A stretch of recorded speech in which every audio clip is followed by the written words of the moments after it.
at a competitive Call of Duty event. 4 of those teams will filter on into those bottom slots. Now we know our 16 teams confirmed for the pools. We also know that 4 teams will be joining from the largest open bracket ever in history of a Call of Duty competitive event. Now, Joe, we already know where the top 4 teams have slated on in the pools. Can you break down how we got these teams selected? Yeah, so our top 4 teams are number 1 through number 3 North America, and our 4th is that Splice number 1 in EU.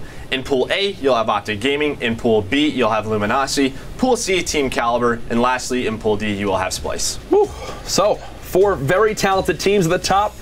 Biggest surprise there for you, Maven? Easy. Team Caliber. You know, yes, they've had a couple pool play appearances in the last, year and a half, but they have not been back to form that people expect from them all the way back to, God, like Black Ops 2. I mean, we're looking way, way back. So this is really exciting. They've looked phenomenal in these first 3 2Ks, and it's exciting to see them back in pool play. Yeah, they're going to be the team to watch to start things off in pools for me. Now, Joe, we have 3 pots of teams in front of us.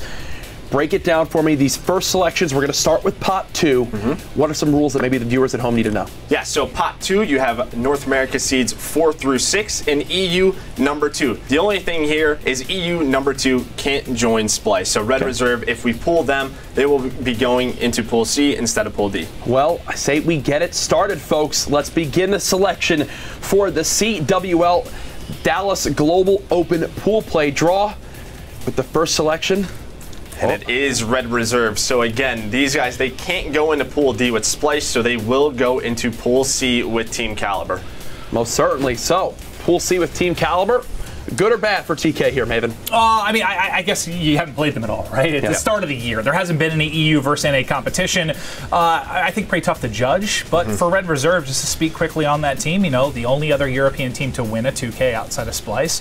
There's a battle there. You know, Zero gets dropped coming into this year, maybe a little chip on his shoulder. Is it a rivalry yet? I don't know, but it's going to be really exciting to see how they perform. Yeah, and the other 3, they were in a COD Champs final, so this team has a ton of experience. I'm excited to see how they play. So now that we'll pull this next team, this will go into Pool D with Splice. All right, let's see who it is. Joe has made his selection, and the reveal, it will be EU United, one of the only 2 teams in North America to win the North American Call of Duty World League 2K series. They win the most recent one, the final one that counted for these pro points, and they're looking pretty good. Joe, you've believed in them since the beginning. Yeah, I mean, it was not easy, right? In that first 2K of the year, they lost to Enigma 6 in a crazy 5-game series where there was ninja defuses. Those hard points were just really came down to the wire, but that put themselves in a really tough position, and now it was up to them, and they clutched in the last 2K, winning it, defeating, you know, TK in the finals. Splice and United, some storylines there, definitely, Maven. It's funny that Red and United are the 2 teams that come out kind of back-to-back, right? The only other teams that have won a 2K,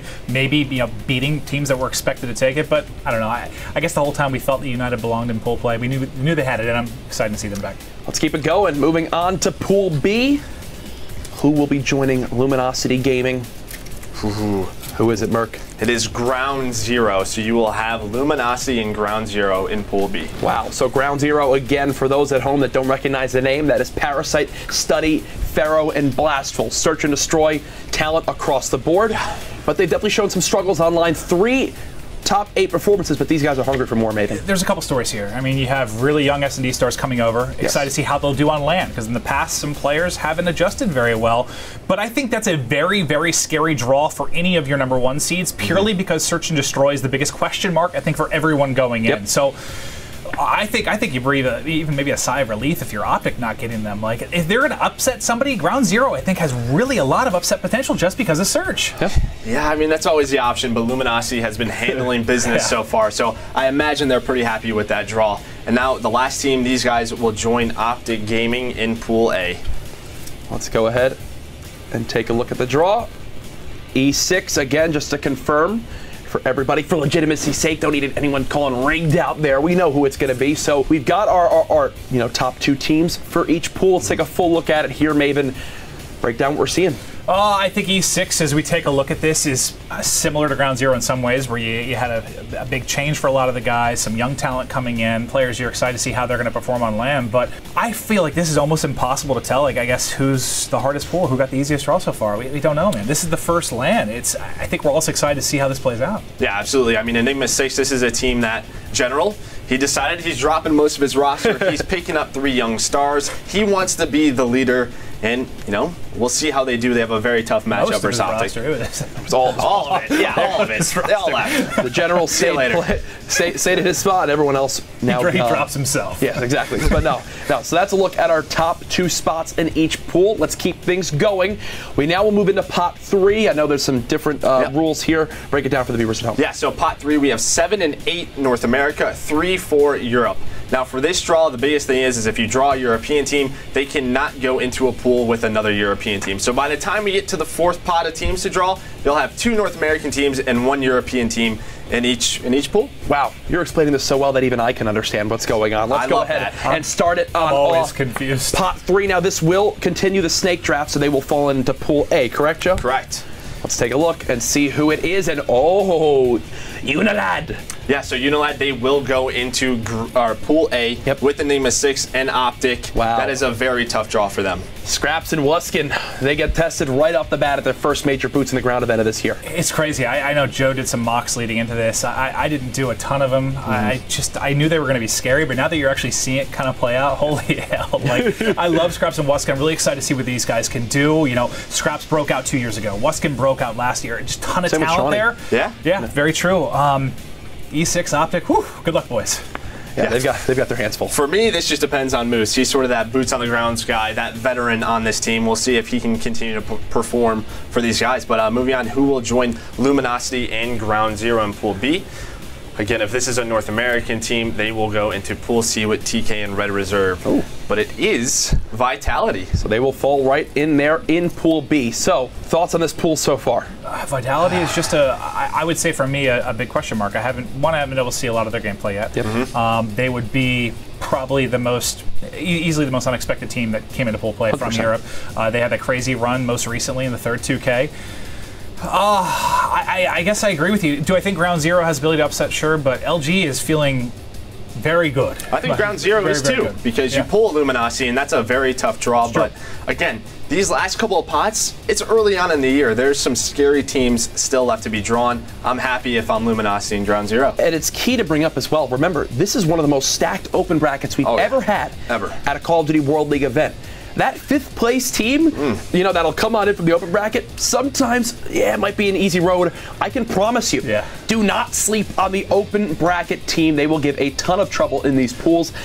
Well, think about what was it last year? We had sometimes you said they come in, they don't even win a map, they don't win a single series. That's almost the norm at some point. Saturday afternoon, you're like, all right, can one of these guys win a game? That is not going to be the case. It's just not. There's too much talent in the open bracket. Yeah, so let's see who will join Team Caliber and Red Reserve in Pool C. And these will just simply be selections. We have 2 North American teams left. Very easy. So you have Rise Nation. They will go into that Group C, or Pool C. Pool C, TK, Red Reserve, Rise Nation. One for me that I think anyone can come out on top of that group. Yeah, absolutely. Top to bottom, though, I'm really excited to watch this group. In particular, Search and Destroy. I think Red Reserve has a great Search and Destroy game. Rise, they pick up TJ Halley. You know, S&D star, turns 18, he finds himself on Rise, and then TK, they've just been clutching up in 2Ks. That Search and Destroy is going to be key. And what's crazy to bring up too is, now remember last year for the Call of Duty World League, it was that first event that Rise Nation won with Facento, where he really had that MVP performance, wound up, you know, starting off their year very hot. They wound up dropping him for TJ. Will he match the MVP performance at the first major event that Facento did last year? I think what I'm looking for more is the consistency over the year, right? You know, they're very good at the beginning of the year. They're very good at the end of the year. They were insignificant throughout most of the year. So can he add that consistency for them? And yeah, Joe, like you said, this comes down to Search for me. Those are 3 of the better teams right now in the game. I know it's early, but they've looked very good. Well, we have one more team left in pot 3. Again, we'll go ahead and draw to reveal who will be joining Pool D. Whew. Ghost Gaming. The squad all living in the team house together. They got a chef. They got great manager support. I mean, these guys have grinded this game from the moment it has been released. Joe, where do they stack up, though, in this pool? Because this one, for me, if I'm a Ghost Gaming fan, I'm a little bit scared. I've got some opinions on this, too. Yeah, I mean, it's tough. Splice and United. United, they continue to get better and better. The only time they have issues is when they don't close out games. Splice, I think they're going to be fighting for top 4 all year, man. I mean, this team just has that potential. Ghost, though, they've been like Mr. Consistent. You know, ever since this roster has sort of performed, they know how to put together. They know when they need to perform.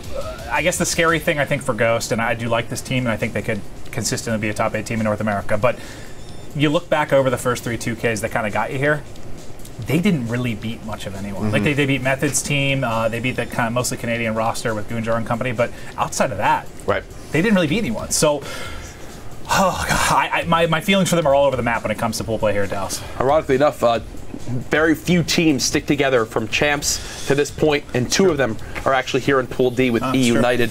Alongside the Ghost Game. Great point. Thank you, guys. So wise. I do have a brain up here. You'd be surprised to hear. Pot 2 done, pot 3 done. One final pot to select from Joe. Anything the viewers need to know? Nothing. We're just drawing. We're starting with Pool D. Cool. So we'll see who will be joining that group. Let's get it started. Pool D, the final pot of teams. 4 remain. Who will it be? Oh my goodness. Evil geniuses. And I'm going to go out and say it right now. This is the pool of death. Okay, I'm gonna call him out. You know, this is a private conversation, but I don't care. All right. I talked to Patrick Price, and he said if he would change one thing in the top 10, he thought Echo Fox deserved to be there over Ghost, just based on results, how they played certain people. Wow. So I love that they're matched up because he felt Echo Fox should be in. So we'll see. Ghost beats him. Yeah, I mean, this is just such a tough pool overall. I mean, Evil Geniuses, you're just not sure what you're going to get out of them. I mean, I'm excited for Pat versus Clay. I mean, those 2, they always go at it. We'll see what Evil Geniuses is made of early on this year with this pool. Pat versus Clay, I think even more Enable versus Clay. Former teammates now on opposite squads in this first event of Boots on the Ground. Cannot wait. There's stories throughout that. This is awesome. Oh, Pool D is looking real saucy. Let's keep it going, though. Who will be joining Pool C alongside TK, Red Reserve, and Rise? The selection has been made, and from down under. I'm really excited for Mind Freak this year. I think you were talking on hard points about whether you thought maybe they could be better than last year. And for those of us that can think back all the way to Ghost Champs, remember where their specialty. So if people don't know at home, Australia used to play, Australia New Zealand, it was all S&D. They didn't play your respawn modes. They were search and destroy specialists. They came into Ghost Champs and basically didn't drop one.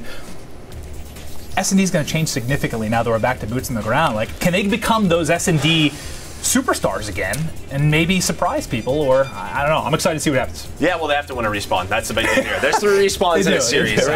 The big thing to me for Mind Freak is sort of Buzzo. How can he step up? He had a really struggling year last year. And then Fighta, he was sort of that submachine gun star in Australia. He was the Australian scump when he was on his come up. So we'll see a lot of pressure on those 2. You can take this with a grain of salt, but again, Mind Freak, the only team to win all 3 2Ks in their respective regions. Still very impressive, but again, we'll see if they can now transfer that over to LAN here at the CWL Dallas Global Open.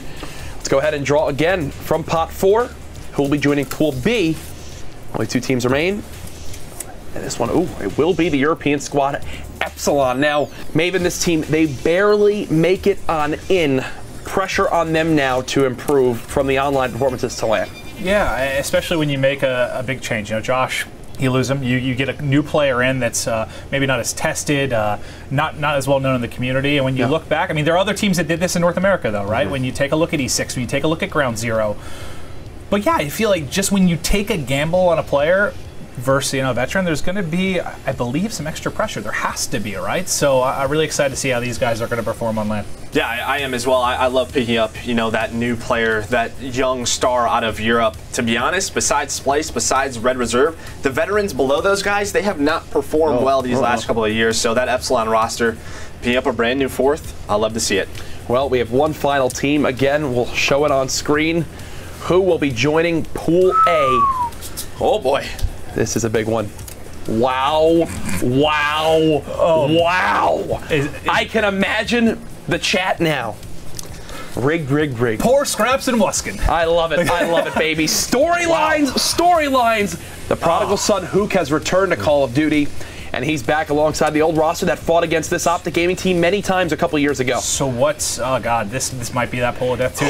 depending on how you define it. I mean, it is certainly scary. I mean, it could be Optic Envy with ease, or E6 could put. I have no idea, man. This is nuts. Well, and that's what's scary, right? I mean, Envy, they didn't perform too well. I believe they had a 2nd place finish in a 2K, and that's why they sort of got into a very good position. But this last 2K, they didn't get many pro points, and that's why they're in that last pot, and this is where things get dangerous. Ladies and gentlemen, here are the official pools for the CWL Dallas Global Open. My goodness. In Pool A, Optic Gaming, Enigma 6, Unilad, and Team Envious.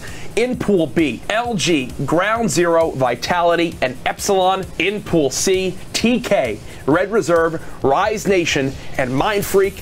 And finally, in Pool D, Splice, E United, Ghost Gaming, and EG.